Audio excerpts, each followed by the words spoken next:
삶의 기적을 일으키는 30분 예배를 시작하도록 하겠습니다. 하나님께서 오늘 우리에게 주신 말씀은 갈라디아서 3장 19절에서 21절까지 말씀입니다. 이 말씀 제가 봉독하도록 하겠습니다. 그런즉 율법은 무엇이냐? 범법함으로 더하여진 것이다. 천사들을 통하여 한 중보자의 손으로 베푸신 것인데 약속하신 자손이 오시기까지 있을 것이다. 그 중보자는 한 편만 위한 자가 아니나 하나님은 한 분이시니라. 그러면 율법이 하나님의 약속들과 반대되는 것이냐? 결코 그럴 수 없느니라. 만일 능히 살게 하는 율법을 주셨더라면 의가 반드시 율법으로 말미암았으리라. 아멘. 오늘도 이 시간 우리를 사랑하신 하나님 우리에게 말씀하실 때 잠시 기도하는 시간 갖도록 하겠습니다. 좋으신 하나님 감사합니다. 오늘도 연약한 저희를 우리 하나님 사랑하셔서 저희를 찾아오시고 저희를 만나주시고 저희에게 말씀하여 주시니 감사합니다. 하나님 아버지 오늘도 주시는 말씀을 통해서 연약한 저희를 사랑하신 하나님의 그 놀라우신 사랑, 그 엄청나신 사랑을 다시 한번 기억하고 그 사랑을 믿음으로 담대히 세상을 살아가며 우리가 어떤 일을 만날지라도 승리의 삶을 살아가는 저희 모두가 될 수 있도록 은혜 베풀어 주옵소서. 예수님의 이름으로 감사하며 기도드리옵나이다. 아멘. 하나님께서는 어제 우리에게 말씀하셨습니다.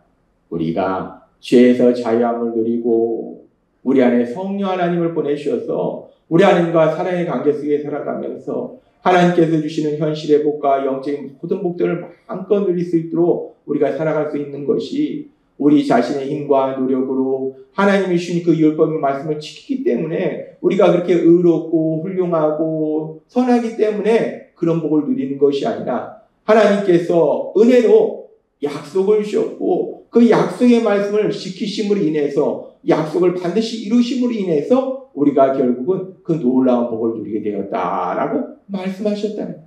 그렇게 우리가 하나님과 사랑의 관계 속에 살아가며 하나님께서 주신 그 모든 복들을 마음껏 누릴 수 있는 것이 하나님의 약속, 그 약속이 이루어짐으로 인해서 우리가 복을 누리는데 그런데 하나님께서는 그 약속의 말씀을 주신 이후에 440년 이후에 또 율법도 주셨어요.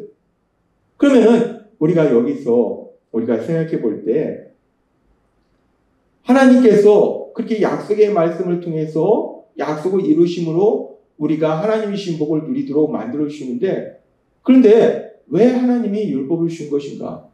에 대한 궁금증이 생깁니다. 하나님이 그럼 율법은 왜 주셨을까? 그래서 오늘 우리에게 주신 말씀 갈라디아서 3장 19절은 이렇게 말씀합니다. 그런즉 율법은 무엇이냐? 범법함으로 더하여진 것이라. 천사들을 통하여 한 중보자의 손으로 베푸신 것인데 약속하신 자손이 오시기까지 있을 것이다. 그런즉 율법은 무엇이냐? 그렇게 율법을 지킴으로 인해서 우리가 하나님께서 주신 복을 누리는 것이 아니라 하나님이 약속하셨고 그 약속을 이루심으로 인해서 우리가 하나님과 사랑의 관계 속에서 하나님께서 주신 모든 복을 누리는데 그렇다면 율법은 도대체 무엇이냐? 그렇다면 왜 율법을 주신 것이냐? 율법을 주신 목적이 무엇이냐? 라고 지금 말씀하고 있어요. 그러면서 말씀할 때 율법은 무엇이냐? 범법함으로 더해진 것이다. 사람들이 죄를 짓기 때문에 더해진 것이라는 거예요. 여기서 더해진 것이라는 것은 기존에 뭔가가 있고 거기에 추가로 주신 거라는 거예요. 즉 하나님께서 아브라함과 그의 후손에게 약속을 주셨어요. 그리고 아브라함에게 약속을 주신 440년이 지난 이후에 그의 후손 이스라엘 백성들이 출애굽했을 때 하나님께서 율법을 주셨다는 거예요. 근데 그 율법을 주신 것이 사람들이 죄를 짓기 때문에 율법을 주셨다라고 말씀해요.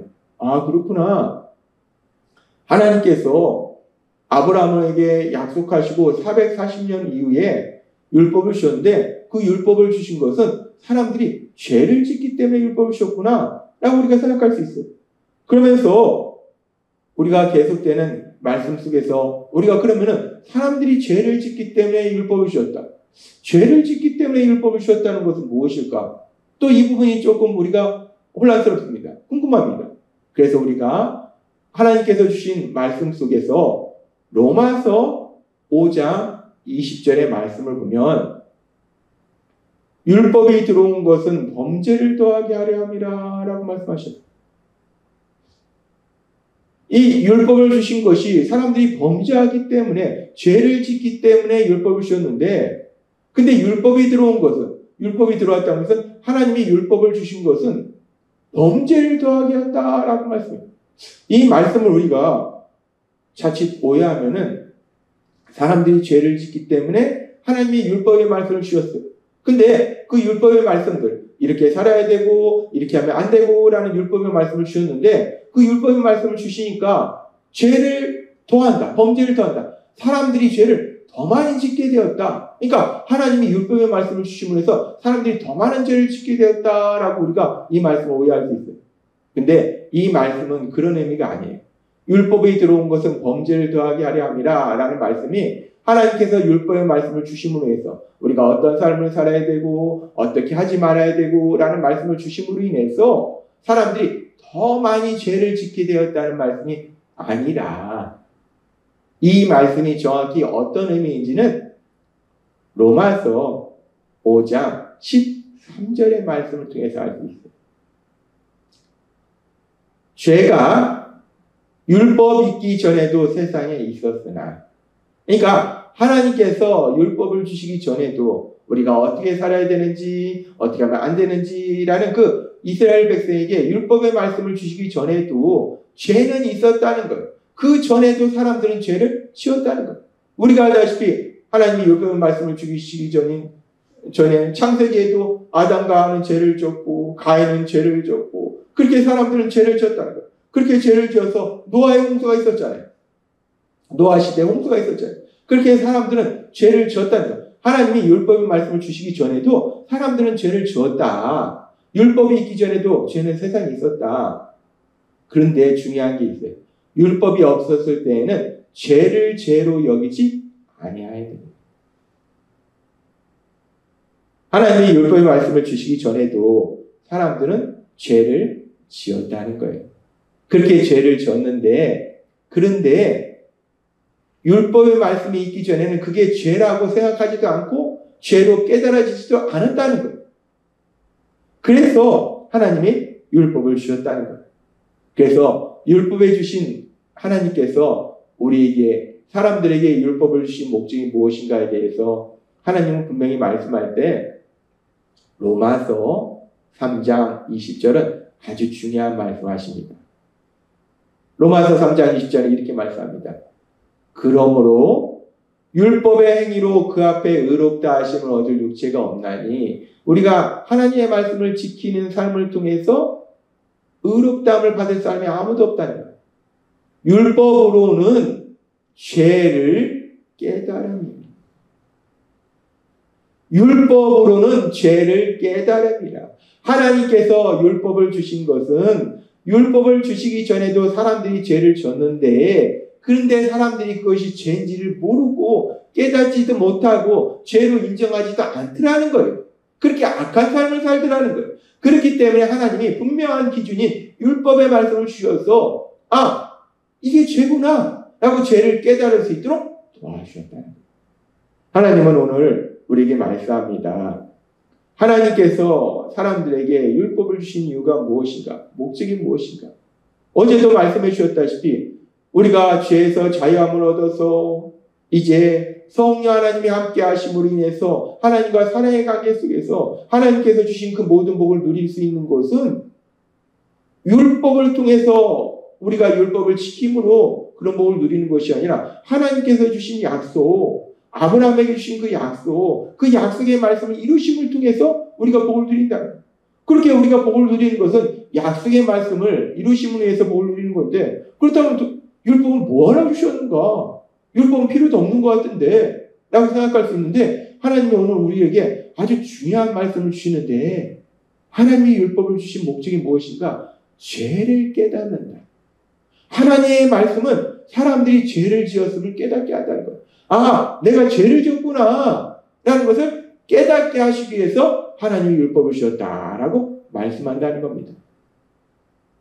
따라서 이 말씀이 얼마나 중요한지 우리가 다시 한번 묵상할 때 하나님이 우리에게 율법을 주신 것은 죄를 깨닫게 하시기 때문에 우리가 하나님을 믿고 하나님의 말씀에 대해서 더 많이 깊이 묵상하고 더 많이 우리가 그 말씀 속에 살아갈 때 그 말씀을 더 많이 알수록 어떤 현상이 나타나는가, 그 말씀을 사람들한테 단순히 가르치는 것이 아니라 율법은 죄를 깨닫게 하기 때문에 그 말씀을 더 많이 알수록 더 깊이 묵상할수록 내가 죄인이구나 라는 걸 깨닫게 된다는 거예요.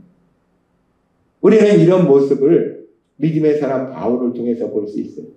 바울이 이제 다마색 도상에서 우리 예수님을 만나고 이제 구원받아서 하나님 안에서 살아가면서 하나님의 말씀을 성령님의 인도하심에 따라서 더 깊이 묵상해 보니까 바울이 예수님 믿고 살아가면 살아갈수록 믿음이 더 깊어지면 깊어질수록 바울이 내린 결론이 무엇인가? 하나님의 말씀을 더 깊이 묵상하고 성령님의 인도하심에 따라서 그 말씀의 의미를 명확하게 알아감으로 인해서 바울이 깨달은 것이 무엇인가? 디모데전서 1장 15절. 이제 바울이 옥에 갇혀서 말년에 바울이 디모데에게 쓴 편지에 바울은 이렇게 고백합니다. 미쁘다 모든 사람이 받을 만한 이 말이요. 그리스도 예수께서 죄인을 구원하시려고 세상에 임하셨다 하여도다. 죄인 중에 내가 예수입니다. 바울이 말년에 이제 사랑하는 아들과 같은 디모데한테 자신에 대해서 고백할 때 뭐라고 고백하는가? 죄인 중에 내가 계승이라 라고 고백해. 바울이 예수님 믿기 전에 예수님 믿는 사람들을 박해하고 잡아 죽이는 일에 앞장섰어요. 그렇기 때문에 바울이 죄인 중에 내가 괴수였다. 아주 가장 나쁜 죄인이었다 라고 고백하는 것이 아니에요.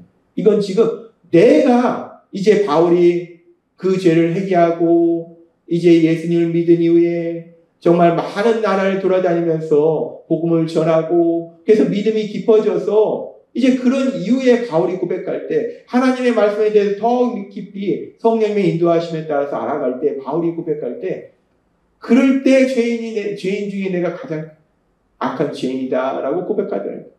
왜 바울이 이런 고백을 하는가? 하나님이 오늘 우리에게 주신 말씀처럼 율법을 주신 목적은 죄를 깨닫는다. 우리가 믿음이 깊어질수록 하나님의 말씀을 더 깊이 알아갈수록 단순히 그 말씀을 사람들한테 가르치는 것이 아니라 그 말씀을 기준으로 사람들을 비판 정죄하는 것이 아니라 우리가 그 말씀을 더 깊이 알수록 우리가 죄인이구나 라는 걸 더 깊이 깨닫게 된다. 율법으로는 죄를 깨달습니다. 그렇습니다.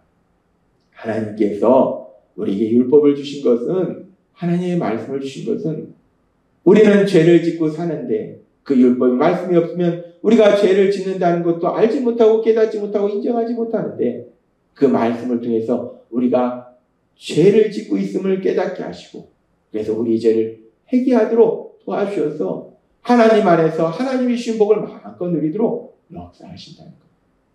오늘 하나님이 우리에게 주신 말씀처럼 우리가 성령님의 인도하심에 따라서 하나님의 말씀을 더 깊이 알아갈수록 내가 죄인임을 더 깊이 깨달아서 그 죄를 회개함으로 인해서 하나님 안에서 하나님의 신복을 마음껏 누리시는 여러분이 되시길 주님의 이름으로 축원합니다. 기도하겠습니다. 하나님 아버지 감사합니다. 오늘도 주신 말씀처럼 우리가 어리석고 미련하고 연약하여 계속 죄를 짓는데 하나님의 말씀을 모르면 우리가 그것이 죄인지도 몰랐습니다. 그런데 그런 우리를 불쌍히 여기사 하나님의 말씀인 율법을 주셔서 우리 죄를 깨닫게 하시고 회개케 하시고 그래서 하나님 안에서 참된 복을 누릴 수 있도록 은혜 베풀어 주시니 감사합니다. 예수님의 이름으로 감사하며 기도드리옵나이다. 아멘. 이 시간도 우리를 사랑하신 하나님, 그 하나님이 주신 말씀을 묵상하면서 조용히 기도하는 시간 갖도록 하겠습니다.